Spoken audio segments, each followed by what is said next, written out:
Dans son histoire récente, l'Église catholique a connu à sa tête un pasteur extraordinaire.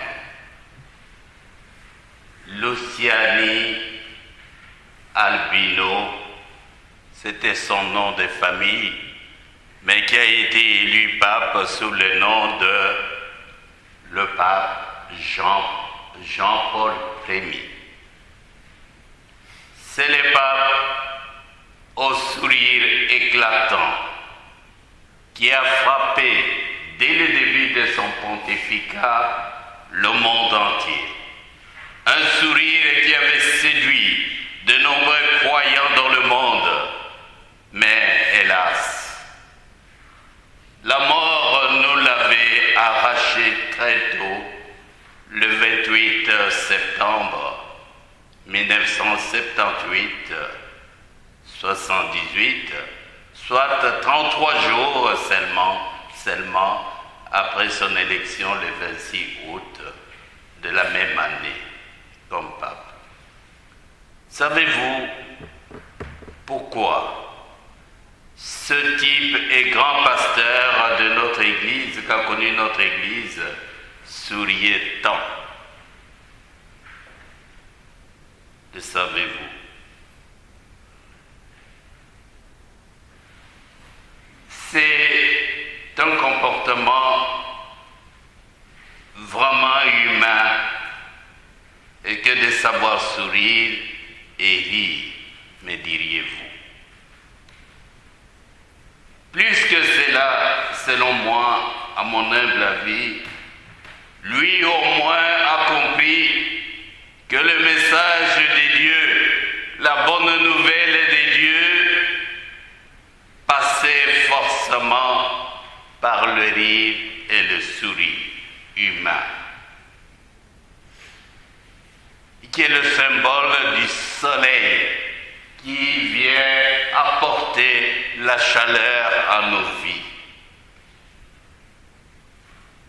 Ce pape, Jean-Paul Ier, a aussi eu la grâce d'être personnellement touché par Dieu, d'être séduit par ce sourire de Dieu dont il avait réalisé les richesses et les fruits bienveillants dans sa vie et son ministère pastoral.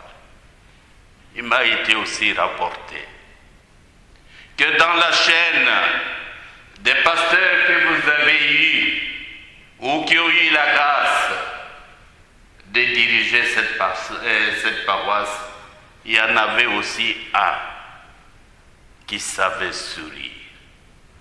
Vous le connaissez sans doute. Lui aussi a compris la chanson et il a chanté. La chanson de Dieu, pas simplement du sourire humain, mais la parole. Pourquoi je vous raconte cette anecdote? La parole de Dieu de ce 23e dimanche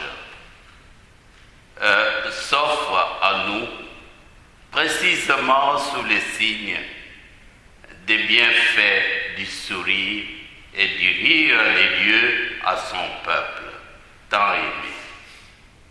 Lorsque les lèvres et le cœur de Dieu, plein d'amour, s'ouvrent, il reflète ce sourire qui est le symbole de sa présence, le signe de sa présence divine, de sa présence bienveillante à l'égard de chacune d'entre nous, quelle que soit notre situation. Dieu continue toujours à nous sourire, même si nous n'y faisons pas attention, à cause des préoccupations qui nous envahissent. Par ce sourire, Dieu nous se manifeste dans nos vies. Dieu se fait reconnaître par son sourire, par ce puissant et discret geste, en toute confiance auprès de ceux et de celles qui s'affolent, nous dit le prophète Isaïe. Particulièrement dans des moments les plus durs de notre vie ou de nos vies.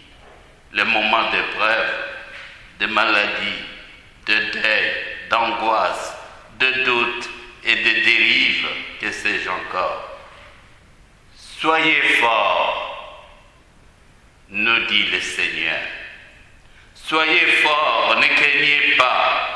Voici votre Dieu, je suis là. C'est l'expression de son sourire. Tout en nous souriant ici, Dieu rit parfois. Il sait rire. Pas de façon méchante, pas au point de tourner en dérision tout ce que nous disons. Il rit surtout de notre regard trompeur que nous posons sur les gens. Il rit de nos jugements, parfois partiels ou partiaux, que nous faisons sur les autres.